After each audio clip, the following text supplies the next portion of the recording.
Okay, it's 3 o'clock, so I think we're going to get started. So I'd like to welcome everyone to this session on community engaged work with Boston Public Schools. And I really want to thank Mary Churchill, who's the Associate Dean for Strategic Initiatives and also Community Engagement at Wheelock, for pulling together this event today. She's organized it with the panelists, and I can tell from the number of questions that we've received in advance and that there's a lot of enthusiasm on the part of our faculty and I think others, graduate students and postdocs, to learn how to do a better job, I think, of working with public schools. It's a really important part of many of the grants that people submit and other sorts of work that people are doing. So Mary, thank you so much for organizing this, and I will turn it over to you. Excellent. Well, thank you. First, I just want to thank Gloria and her team for inviting us and doing all the necessary prep work to get this together. And we're excited to talk about our work with Boston Public Schools. And we're really grateful to have the opportunity to share our stories with you. And I want to thank all of you for attending and giving us an hour of your time, which is precious in April, especially in academia. So what will the next hour look like? I will set the stage with some background about BU Wheelock and BPS, and then each of our panelists will introduce themselves and say a bit about their work with BPS. I will then ask them a series of questions, some of them informed, most of them informed by questions that you submitted in advance. Then I'll open it up to all of you, and you can add your questions in the chat as we go along, and then I'll moderate those. And then I'll give it a try at wrapping it all up at the end. So first, let me start by telling you a bit about our college and our approaches to community engaged work. Many of you know that Wheelock College of Education was established in June 2018, so we're a relatively new college at BU. Wheelock is the combination of BU's former School of Education and the Education and Human Development departments from the former Wheelock College, which was a small private college that merged with BU in 2018. Community engagement was at the core of BU's School of Ed and at the core of Wheelock College, so it's no surprise that it's an important piece of this new college. So as we worked on our 2020-2030 strategic plan, we created a brief vision statement that I want to share with you because I think it illustrates our approaches to community engaged work. Our college is dedicated to transforming the systems that impact learning and human development for a thriving, sustainable, and just future in Boston and beyond. And so we do prioritize Boston even in our vision statement. So as Gloria mentioned, I'm the Associate Dean of Strategic Initiatives and Community Engagement. And in this role, I am responsible for implementing and achieving, which is no small feat, our goals, our college's goals within the partnerships area of our strategic plan. Our top priority in this area is to deepen and prioritize partnerships with Boston Public Schools that focus on systemic transformation. And so that's the hard part, that's the heavy lift. So I come to this work with strong ties in the city. I've lived in Boston since 1989 and in the Roxbury neighborhood of Boston since '94. My 17-year-old son has been in Boston Public Schools since 2009 and is finishing up junior year and terrified to have him start senior year, but there we are. So I have volunteered at his schools, built relationships with parents, staff, teachers, leaders, served on boards, community-based organizations for over 20 years. In my associate dean role here at BU, I've continued to build on these relationships and really honed in on working relationships across the city of Boston with leaders of BPS in the central office, with staff in key offices in Boston City Hall, and leaders at BPS serving nonprofits. So let me turn to a little bit about BPS to give you some context. And this has changed during the pandemic. So BPS enrolls approximately 46,000 students, but there are about 74,000 children and young people between the ages of 5 and 17 in the city of Boston. So the percentage of students that BPS serves has gone down. So about 38% of Boston's school-age children do not attend BPS. So what's the difference between kind of who's in BPS and who's in the city at large? 43% of BPS students identify as Hispanic, compared to 20% of the residents in the city. 15% of BPS students identify as white, compared to 45% of the city. 71% of BPS students are defined as low income. And for 48% of these students, English is not their first language. Families in the city of Boston have many alternatives to BPS: Catholic schools, other private schools, charter schools, METCO, which provides opportunities for students to attend schools in the suburbs, and homeschooling, just to name a few. BPS has seen attrition because of the shrinking population of school-age children in the city and due to COVID-related issues. People have moved, families have made different choices. The students who remain in BPS are young people from some of the most historically underserved groups in our city. This is not easy work, and none of us on this panel do this work because it is easy. So with that in mind, we have assembled an amazing panel of educator activists and advocates: Winter Duncanson, Greg Benoit, Kim Howard, and Maria Olivares. Briefly, Winter Duncanson is an administrator and a connector, connecting her faculty in engineering with BPS through their central office and with specific schools. She also connects with me, and I connect her to folks at BPS or to Wheelock faculty who have the expertise she is seeking. She will share some of those stories with you today. Greg Benoit grew up in Boston. He is a BPS alum. He's a former BPS teacher, and he has deep roots in the community. He knows the landscape, he knows the people, and more importantly, the people know him. He will talk about relationship building and trust, the roles they play in his work in practice and research, and the importance of reciprocity. Kim Howard works closely with Sociedad Latina, a trusted nonprofit that is actively working with BPS students and families. Her path to BPS is through her relationships with this nonprofit. She will share more about that work and the importance of working with community-based organizations, especially during the pandemic. Maria Olivares is a research faculty member with a strong ethic of mutuality, humility, and respect. And this informs the way that she defines community engagement and the way that she approaches her work with BPS. She will share her orientation to this work. So Winter, would you like to start us off? Introduce yourself, tell us a bit about your work with BPS. Thank you, Mary.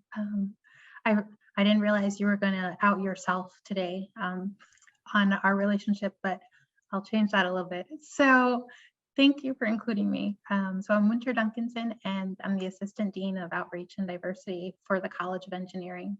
So I direct this 11-year-old engineering outreach program from the College of the College of Engineering. And it's called the Technology Innovation Scholars Program, or also known as TISP.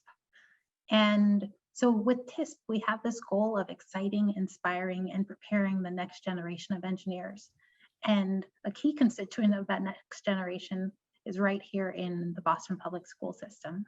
So when I stepped into this role, this became my central mission to make sure that I had strong connections there.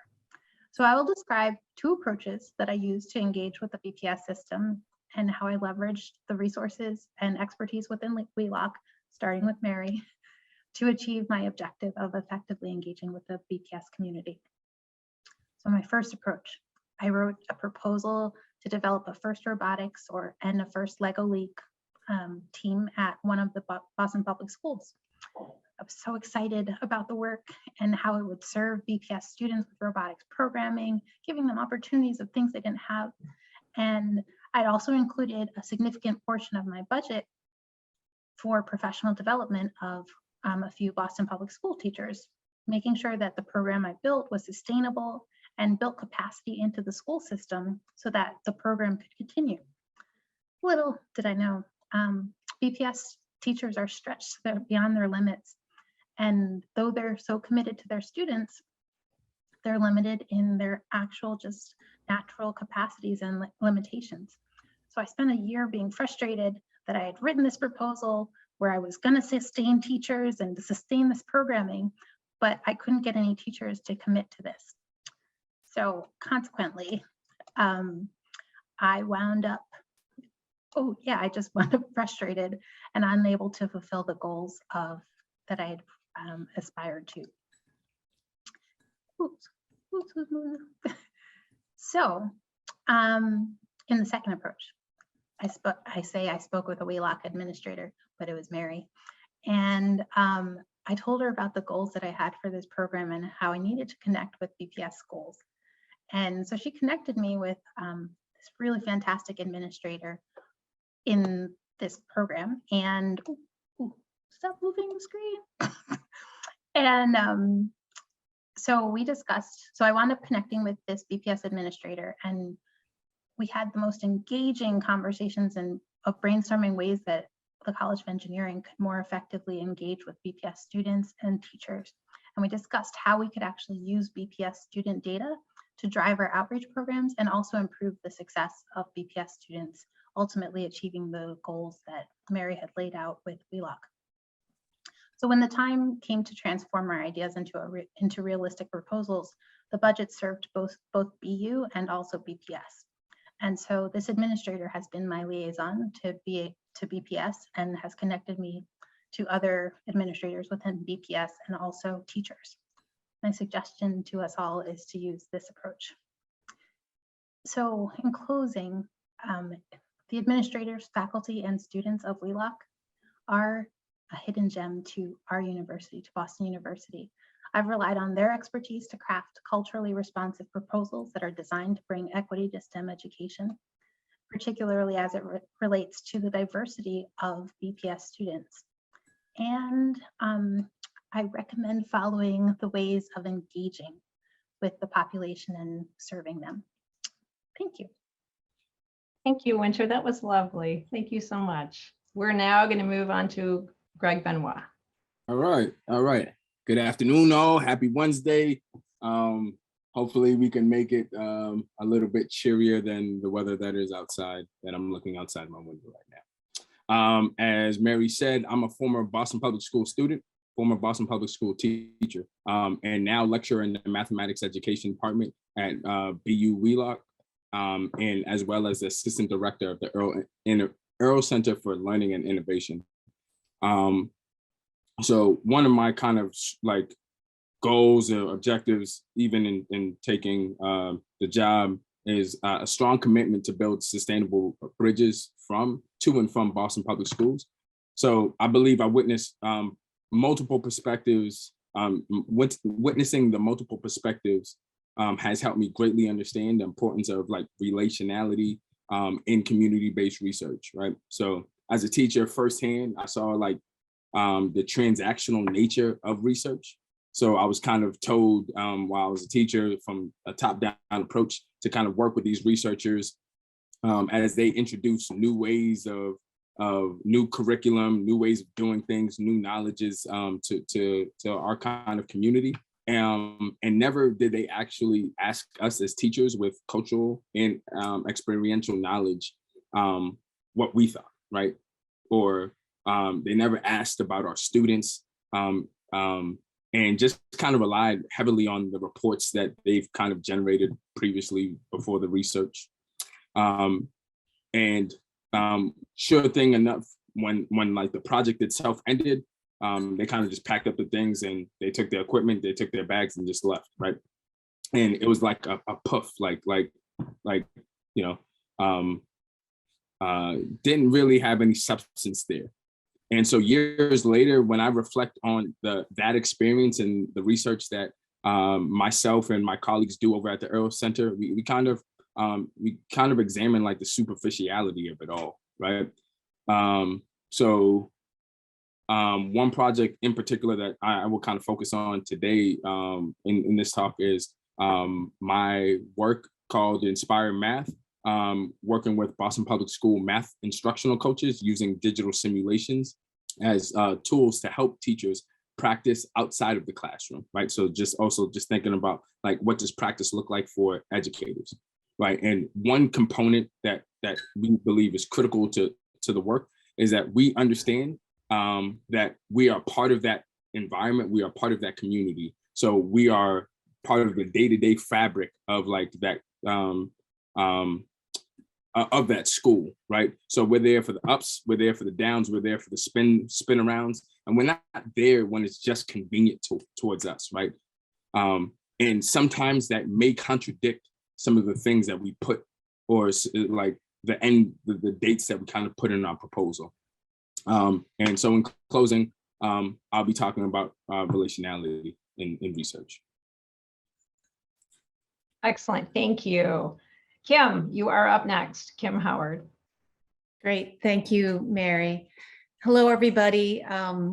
As Mary mentioned, my name is Kimberly Howard. I'm an associate professor in counseling psychology at Boston University in the Wheelock College of Education and Human Development. And for the past few years, myself and other colleagues, both within Wheelock, also the physics department, and in BU government and community affairs, have been engaged in a collaborative NSF-funded project with Sociedad Latina, which is a youth-serving organization here in Boston. 3 of my colleagues are also on this call, Chong Park, Cecilia Nardi, and Aaron Jakes. Thank you, the 3 of you, for being here. So through this collaboration that we have with Sociedad, we're working together to develop and deliver a combined set of STEM and career development lessons for middle school Latinx youth. And these lessons are delivered through Sociedad's established after school and summer programs. And ultimately, the goal of this partnership is to help youth develop STEM knowledge, talent, skills that are demanded in the workplace, and that will also help prepare them for a wide range of educational and occupational opportunities. So as far as connections with BPS goes, Sociedad has a long-standing relationship with several BPS schools. So while we're not working directly through BPS, we are reaching BPS kids in their out of school in their summertime. We were also, as part of our project, we had the opportunity to be part of BPS's campus, their involvement in Campus Without Walls, where we provided some training to the teachers that were involved in that program on the lessons that we had delivered, and made sure that they had access to all of the materials that we have created together. And part of why I think Mary invited me to be part of this panel today is to reflect on the relationship that we have developed with our community partner. And I think that this is a theme that you will hear, and certainly my colleague, Greg Benoit, just was mentioning this, that relationships are so very important in doing this type of work. So from the beginning, and actually even before the beginning of the project, we spent considerable time and devoted, deliberate efforts to establishing, nurturing a relationship with Sociedad, and also as we go through it to reflect on and evaluate how that is going, how that collaboration is going. So it's not something you just establish and then you don't have to attend to anymore. You have to continue to nurture it. So we first focused on developing a shared vision, one that is meaningful and authentic for both Sociedad and the BU partners. We spent a great deal of time discovering, acknowledging, and appreciating the unique skills, the unique knowledge, insight, cultural capital that each of the team members brings to this project. And throughout our collaboration, we've held at least weekly meetings, sometimes 2 to 3 times a week we are meeting, and we're doing the planning together. But also during that time, we make sure that we're seeking out and sharing feedback with one another that improves what we're doing, what we're providing, and how we're providing it, and how we're working together. So we really make that a core of each of our meetings. And so, the overall message that I wanted to share was just that to do this work, it really takes commitment to building and nurturing relationships. It takes true collaboration in which all the parties are committed to learning from one another, and not just having what they want, on the table, but learning from one another and creating together something that's better than it could be if only one partner were working on it themselves. So I'm really happy to be part of this panel today. Thank you, Mary, for the invitation. Thank you, Kimberly. And Maria's got a real powerful punch to her work. So kind of get ready. We all decided she was going to wrap us up in this first part, because when we met a couple weeks ago to prepare, her work was really powerful. So without further ado, Maria Olivares, Wow, talk about no pressure. All right, now I've got to meet the standard, right? Hi, everybody. I'm happy to be here. My name is Maria Olivares, and I'm a research assistant professor at BU Wheelock. And I'm also at the Earl Center for Learning and Innovation with Greg. So I want to take this opportunity to share with you all kind of how I've oriented to research and why I've oriented to research this way. Growing up, I was a child in equity initiatives all throughout my childhood, my adolescence. And so I have experienced research on another level all throughout my life. And so getting to a point where I became a researcher myself and went into educational research, there were many questions that I felt were not being asked, or many ways of orienting to community members, ways of orienting to youth, to children, in ways that did not sit well with me.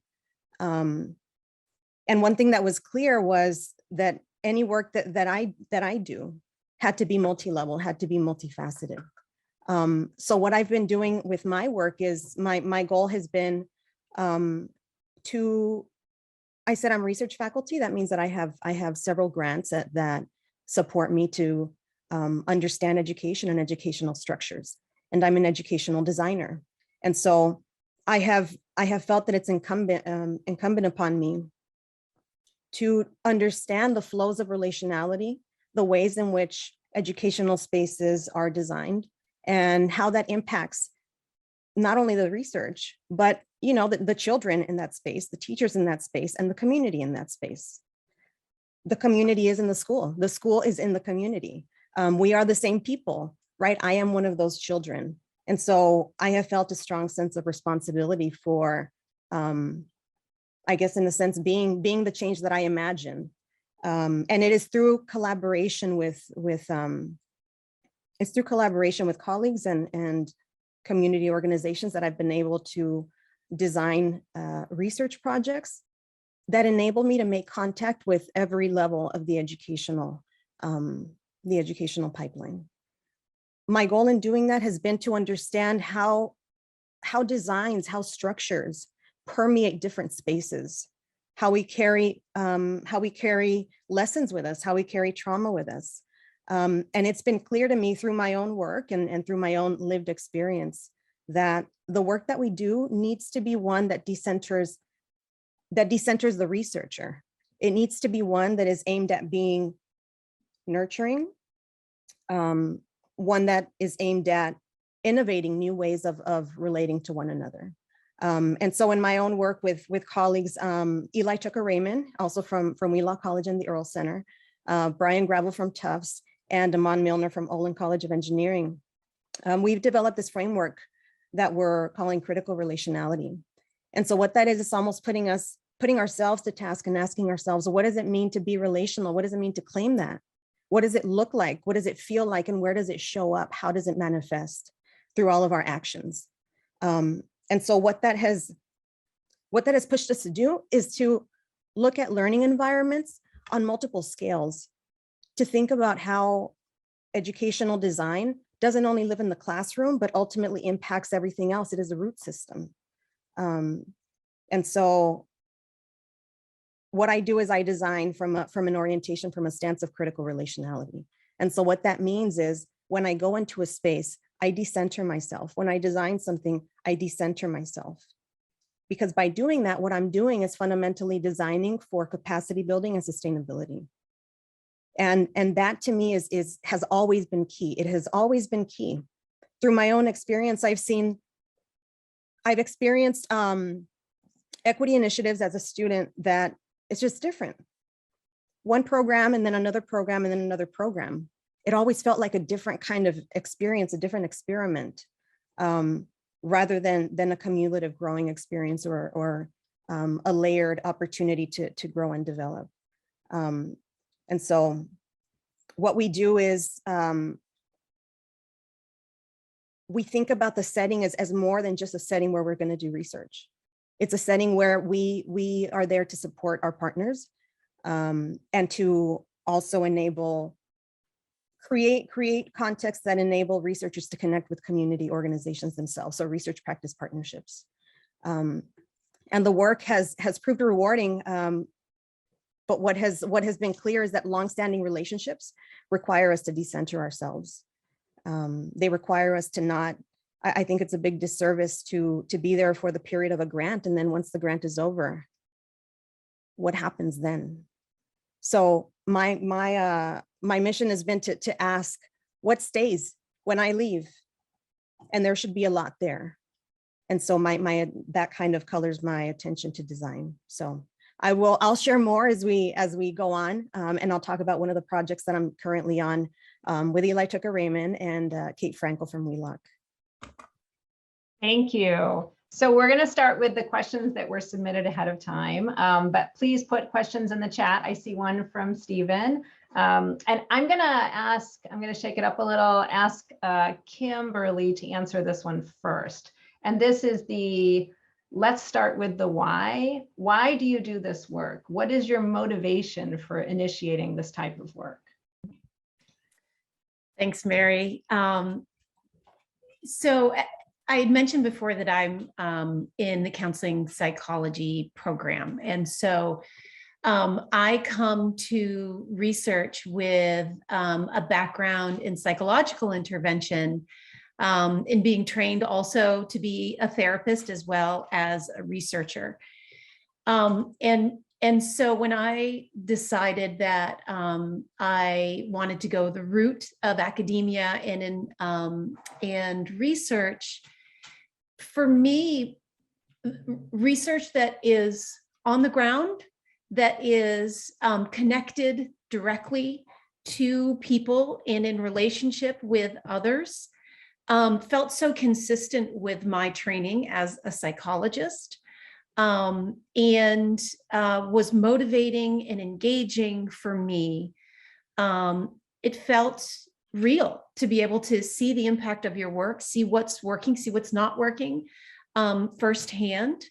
And so that is, that's why I have done this type of work. As far as career development, I've had a number of experiences growing up in a low-income community, rather rural community, seeing what happens when people don't have access to work, or don't have access to opportunities to see a range of different ways that one might enter into the world of work.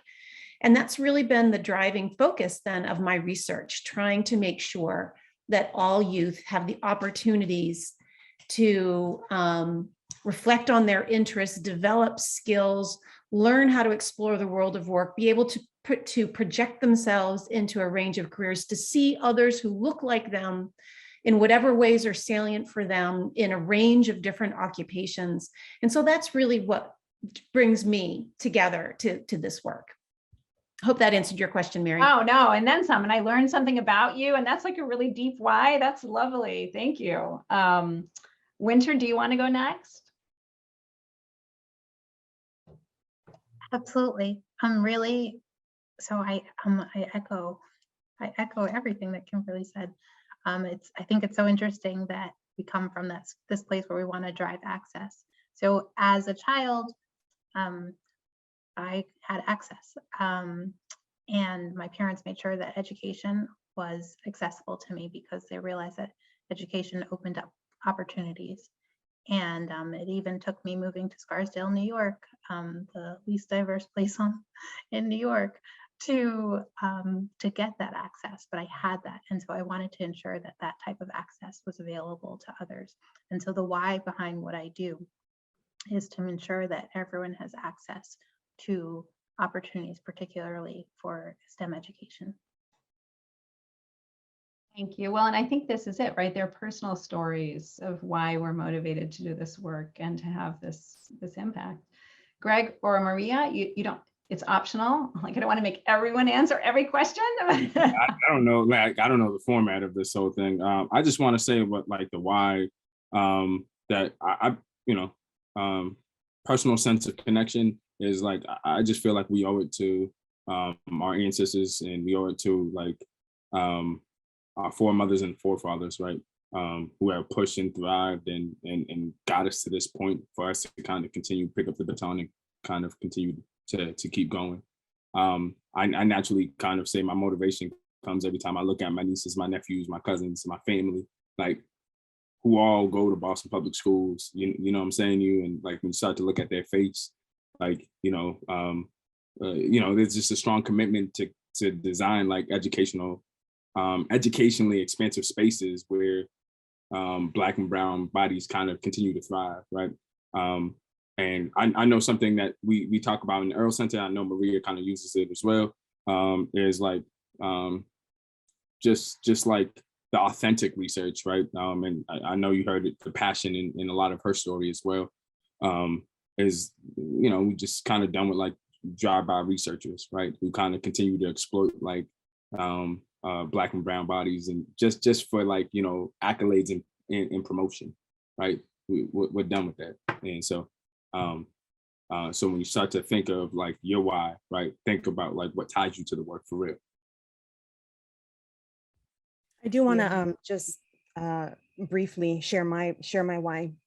I am one of 7 children, and I'm the only one. For a while, I was the only one to have graduated high school, and I am the only one to have any type of degree from having gone to college. I got a master's and now a PhD, and so my life is really interesting. My perspective is really interesting that I straddle these 2 worlds. One is academia and the other one is South Central Los Angeles. My parents are still there. My siblings are still there. My nieces and nephews are still there. And I'm now a mom. And so I'm driven to, I'm concerned in different ways. For the change. And so for me, it is very personal. It's very personal and it's painful. But what I do is I harness that pain as energy to design. So that is what's really driven my approach to ask myself, like, how can I do this differently? Because I find that we're doing some of the same things that were done when I was in 1st grade. And so I think it's an injustice. It's a disservice to, I'm not going to say how old I am, but I don't want that much time to pass, in order for me to see some change. COVID has really put a lot of things into perspective. What matters, what stays and what doesn't. I think COVID revealed to us that the structures of collaboration, they need to be nurturing. They need to be mutualistic. So that is why I say that I decenter myself, because in an odd way, by decentering myself, that works for me. I feel enriched. The partners that I collaborate with me are happy to collaborate with me because I'm a resource to them. What does that mean? It means I am creating situations for myself, putting myself in a situation, developing partnerships that are helping me help. I mentioned that I do work on multiple levels. So the work that I'm doing at BU that I mentioned with Eli Tucker-Raymond and Kate Frankel, that project is called STEM Cascades. And that's called basic research. It's funded by the NSF. And what that means essentially is that we are gaining that foundational understanding about a phenomena. And that is cascading structures of near-peer mentorship, young people of color teaching other young people of color. So there's a lot of mentoring programs, tutoring programs, all of that. But I think we need to look at the root system. We need to be very, very careful in understanding how does the work that we do, how does our presence, how does our drive and our mission, how does that impact what happens in the classroom? And how does it lead all the way to adulthood? Because I'm still holding on to a lot of things that I came across in 1st grade, let's say. And so I think that's something that really drives me, this idea that the work is never ending, but it can be innovative, it can be exciting, and it can be mutualistic and nurturing. And so another one of my projects on a higher level is actually a national, this is also funded by the NSF. It's a national network that's aimed at magnetizing critical perspectives on racial equity. And also what we're doing is we're bringing together folks that are focused on that and engaged in research practice partnerships. And so the idea is to really, I'm motivated, and it needs to change. This is, if COVID hasn't shaken us, I don't know what will. But there are ways to be innovative. There are ways to, I feel like I'm having fun when I design. And when I see that it's nurturing and supportive to my partners, I'm even more invested in continuing that work and continuing to think, how can I build multi-levels? How can I collaborate? How can I converge my efforts with that of others? Maria, I'm going to start with you with this next question. So how do you recommend researchers, faculty, students, postdocs initiate their work with BPS? Yeah, I love that question. All of my projects are collaborative. We have named PIs, but the structure is highly collaborative. It is seen as, we are an ecosystem. So what that means is I've also partnered with researchers who are more senior than me, who have had lasting relationships. And it is by showing up and being that nurturing partner, at least striving to every single time, no matter how little, right? Just striving. It's through showing up like that I have been able to also layer my experiences on top of that of my colleagues, to converge my impact with that of theirs. And also to develop partnerships, to develop connections to community organizations and to schools in ways that are really founded on trust, and honesty, and like I said, mutualistic support. So that is how I came to it, right? So what I do is I ask myself, how did I come to it? I had research opportunities as a grad student. I was able to connect in certain spaces, and in some ways it has been because of my collaboration with others. So I think one thing that's really important to keep in mind is that I think for me, I'm very protective of those spaces, because when I go into spaces that are like where I grew up, right, BPS, I feel a strong sense of responsibility, but also a strong sense of familiarity and familialism. And so what that means is that now as a researcher, I can provide opportunities, of course, but I'm also very, very careful with that, because the partnerships are ones that are trusting, are ones that are built on many years of collaboration. And so I think that for me, the way you can gain these opportunities can be through research opportunities, connecting with professors, taking their classes, but just being mindful that when you are collaborating with folks who have those strong relationships, there's a lot of value that's placed on making sure that who we introduce into that space, what grad students we bring in, whoever we introduce, they need to be ready to be in that mutualistic exchange. So it's also not like, my door is always open. I treasure these relationships, and I care who I introduce to them. But classes are a great opportunity. Yeah. I will kind of amplify something you just said, because and Winter mentioned it. So I also, you didn't say this, but I also screen, and Greg and I talk about this a lot. And so I didn't know Winter when I first met her. I mean, Greg introduced me, so I was like, okay, I know Greg, I trust Greg. So who is this Winter person? And then of course the whole Scarsdale story, right? Like, oh no. But I introduced her to an administrator in the central office, Sarah Daly, who has her own screening process. And she was not going to introduce Winter to anyone in the schools until she felt like she could trust Winter. And same thing with introducing Winter to faculty within Wheelock. They, they're judging her and trying to figure out, like, hey, is she going to be able to work with people in BPS and do, because our relationships are on the line. Now, Greg, I don't know if you want to add to that, because you and I have talked about this a lot. Yeah, like the one thing, like the thread I've been saying is like superficiality and authenticity, right? Like be who you are, your authentic selves, right? And like that should show up in your work, and that should show up in your everyday, that should show up in your interactions, how you are, how you be, right? Just to kind of point back to like the initial question that you asked about like recommendations for initiation of work, or work with BPS, is all relationships, no matter like the size, the magnitude of the relationship, they take time, they take energy, right? To cultivate these things, right? So, you know, if you just send, you know, if you're sitting behind your desk firing off emails left and right, all right, and don't get a response, maybe that relationship takes more energy, right? Maybe that relationship, you might have to go to the school. Maybe that like relationship, you might have to like go through a teacher or go to an admin, right?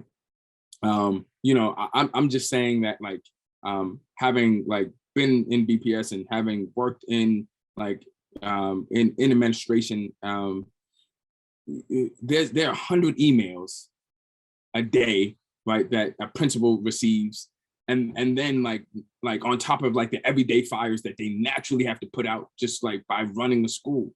So, you know, so and you know, so I wouldn't get so offended when emails don't get responded. Just think of a different avenue of connection, right? Like invest a little bit more energy, right, in different ways, right? And I actually want to point back to something Winter said, like in like her opening statement is like, if one like another recommendation is stop like pre-writing the grant and then trying to kind of ask a school to kind of conform themselves to the grant that you just wrote, right? And just say like, all right, well, I think you can do this, and like, because then you're not listening, you're not even coming into that conversation or like discussion. Like you already have a frame of what you want them to do, right? And that is going to shape how you listen, how you attend, how you orient yourself to them, right? So like come asking nothing and just start the relationship. Okay, I gotta speak up since yeah, who knew I was being judged? You passed with flying colors. You passed with flying colors. Thank you. Yeah, so back to what Greg was saying, just I think, well, like I have like been humbled and have been able to come at this in a more humble approach, like with more humility as I approach partners. So I saw Cecilia was on the list too. And Cecilia Nardi has also been really a great connection for connecting me to BPS. And so every time I write an email, I'm like, how can I serve your students? How can I serve your teachers? Because this is the program that I have to offer. If that program works for you, great. If not, who can I connect you with so that so that your students and your teachers are served? And then also, I think part of the reason I pass the test is because I do start with my why. In my desk drawer, I'm not at my desk drawer, but I actually have a what's my why on a piece of paper, and it's real, like because it really directs everything I do and how I interact with others. And that gets back to authenticity that I think that Greg brought up, right? Authenticity is incredibly important in bringing your authentic self into this work, because it's not easy and it's long term. And so I do want to turn to this follow-up question that all of you recommended, which is, how do you sustain this work? And maybe I start with Kimberly because we didn't include her in the last round. Kimberly, how do you sustain this work and keep it going? Yeah, sure. Actually, I wanted to throw one more thing into the last round and then I'll go into it. You know, I think it's also really important to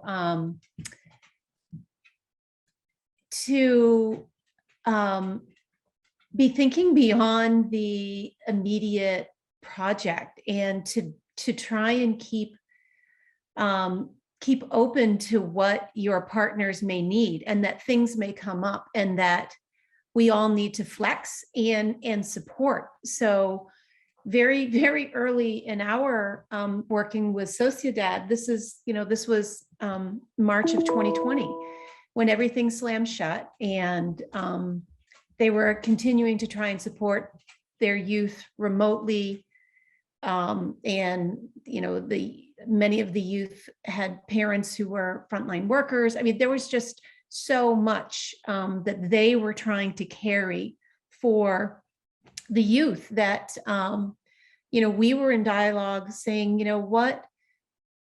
how can we help? And they said, I think we just need to talk about it. And so we just facilitated a time to just talk about it. That had nothing to do with our project necessarily, but it was what our partners were needing in order to be able to keep kind of keep moving forward, right? And so anyway, I just wanted to add that in also, and just thinking about ways that you support that may have nothing to do with the actual work that you're doing. Okay, so, well, yeah, and your question was about sustaining, right? Is that right? Yes. Sustaining. Okay. Yeah. So I think that, it's really natural that that the work that you'll do with partners is going to ebb and flow, that there'll be times when you're working together on something, and once you achieve that, then it may be that everybody needs time to just let that be for a while and not work on something new, and that's natural. And there's a natural flow if you're working with BPS or any youth serving organizations. There's a natural flow to the year too, and sometimes that drives when you're directly working together, and other times when you're still connected but maybe not engaged on a project right away. And what I would say is and this, again, I feel like I'm just kind of echoing what Greg has said so many times. It's about the relationship, and how do you sustain other relationships? How do you sustain friendships? You think about people. So you might not be working directly on something, but Mary Churchill sends out a notice about this great webinar that that your colleagues that you've been working with would be really interested in the topic. You send it along. You just think about them and what they might need, and continue to maintain and nurture the relationship, even if you're not actively working on something at the time. And so, that's part of the strategy that we've been using, is just trying to be thinking beyond the actual work at that moment, and how can we connect our partners with resources that happen to come our way, and make sure that they know about those. So that's what I would add there. Thank you. Maria, sustaining relationships, sustaining these partnerships. Yeah, so I mentioned a critical relationality. What that framework is aimed at doing is connecting how we interact on an individual level to the system, the space, the design of the space, making sure that there is mentoring, right? Equity should not happen from here out. It also happens on the inside. And so whatever happens on the inside, that is the root system. That is what will seed whatever comes out. And so I think going back to a point that Greg raised, writing the proposal, what should be at the center of your drive there, of your purpose for research, is partners and their needs and their concerns and their interests. And so you cannot integrate that into the work without working in partnership with others to write that, right? Otherwise, if I can write a grant, if I can create a project all on my own without having a conversation, then my partners are not really my partners, right? I'm there to do something for myself. And so what that means is that at the end of the day, what stays? When I'm done doing my research, what stays, right? And in which ways is that damaging? Because it's also an experience for the people in those spaces. We know, like I said before, the kids in the school, they are in the community. They get out of school. They are the community itself, whether you go to BPS or not, just the ecosystems, the ways that we relate to each other. I want to give you like a really practical approach to sustainability. This is what I do. What I do is I think about kind of like a vision. What is your vision for nurturance? What is your vision for what will stay behind? What are you designing? What are you creating? How are you building? Rather than just, let's say in my case, using grant funds to do my research, right? How am I using those funds as resources to build something, to design something that is going to stay in the community? I can do that, and I can use my time, my limited time, to contribute to the capacity building. So what I do is I'll have that vision, right? I'll close my eyes and then I'll push myself to define every single thing I see, like a movie. I'll push myself to, you know, if I imagine that kids are interacting in a particular way, let's say on the rug in a classroom, I need to ask myself, who are those kids? Where are they? How long are they sitting there? Who's with them? What are they engaging with, right? How did all of those elements in that image, how did they get there? And I need to be able to answer those questions, or at least design approaches so that I can. If there is one thing that I'm not defining, then how is that vision going to come to life? So I said, I decenter myself. So I imagine, what is the vision post me? And I need to be able to define all of those things. How did those people get there? Right? They weren't there at the beginning of the day. How did they get into the classroom? All of those elements. If you do that, if you push yourself, if you're honest with yourself about what you're there to do, and you're there to, you know, usher in real change, then you should be able to define all of those things, right? You should be able to attend to multiple things simultaneously. And that takes time, and that takes collaboration, and that requires collaborating with partners, like from the onset of any partnership. So if you close your eyes and you imagine a project and you can't define it, and the only thing that's defined for you is your research question and your approach and why for you as a professional, and if that's the only thing you can define, then you need to reflect more, right? And think, how is that really going to come to life? How is that vision going to come to life without those ingredients, without those elements? So just a general rule of thumb, right? Use our imagination and push ourselves to define everything we see in that space. And then be real with whether or not you're attending to something and what the implications of those lack of that lack of attendance will be. Excellent. Well, and I think you bring up a good point, and you made me think of, there are school districts who seek us out, right? They call us, and that is not necessarily BPS. And it's they are resource strapped. They, you know, the hundreds of emails. They're not necessarily the ones calling us, but there are districts around the state and around the metro region that are better resourced. And do call us. And so there are districts that are easier to work with, right? That seek us rather than we seeking them. And so BPS, as I said early on, like, it's hard to work with BPS. It's not easy. And, you know, it does require sustaining the relationships, building the relationships. I love what Kimberly said about if you have a sustained relationship and a grant opportunity comes up, you can talk to your partner and say, what is there anything in here that you would think of, and really build together because you have that relationship. I know Winter, that is her kind of the story she told in the beginning, like the part one and the part two, she knew the schools a bit better, and she kind of knew what they might want rather than what she thought she had to offer.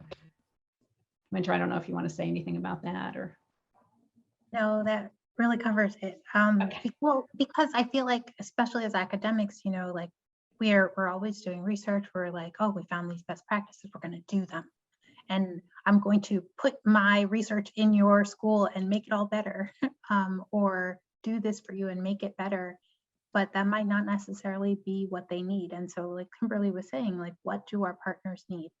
Particularly during the pandemic, when it's like, okay, well, do you need tutoring then?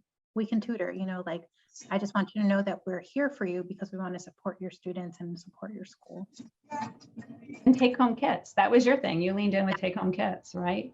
Yeah. So our program, we go into schools, but we couldn't necessarily do that. So we sent materials to schools and worked with them every week. And so through that, we were able to work with schools that we previously hadn't been able to work with. And so that was really exciting. I can tell you all of the stories because I think about the schools that we were in last week, and they're like, this is what our students need. And I'm like, yes, I'm so glad that we're able to deliver this to you. But I feel like we would have been able to figure it out a whole lot sooner if they had been in at the ground running, and kind of using that from the disability revolution about nothing for us without us.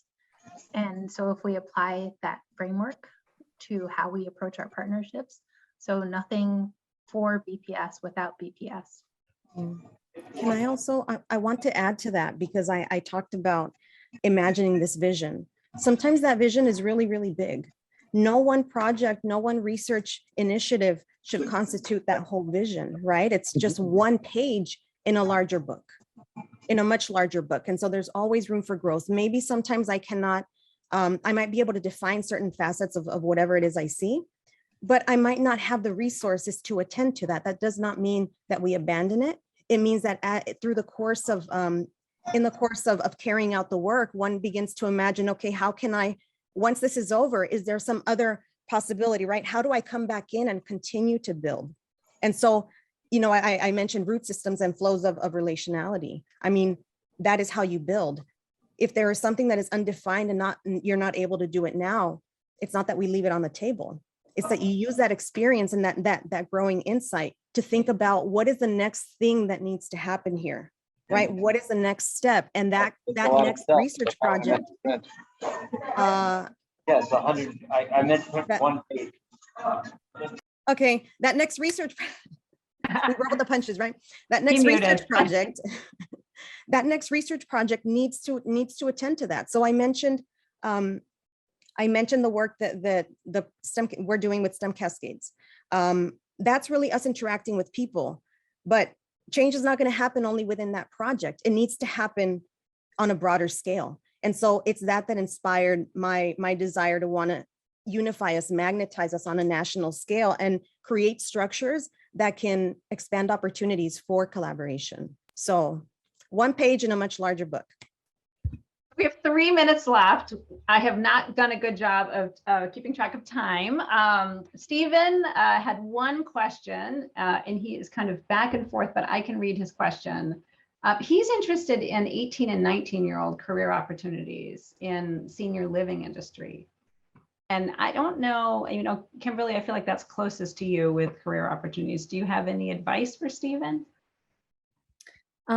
So let me see the question here. So it's how to learning where and okay. So a number of the BPS high schools have been implementing something called MyCap in Massachusetts. That is the my career and academic plan. And this is, it is a system that helps youth explore their interests, explore the world of work, see where those intersections might be, understand the opportunities that are out there and the paths that they could take to get there. And so in the schools that are using MyCap, then they have built-in activities to either courses or times that they connect with the youth to help support them in developing this MyCap, that then they can translate into, okay, what does this mean for my future plan after high school?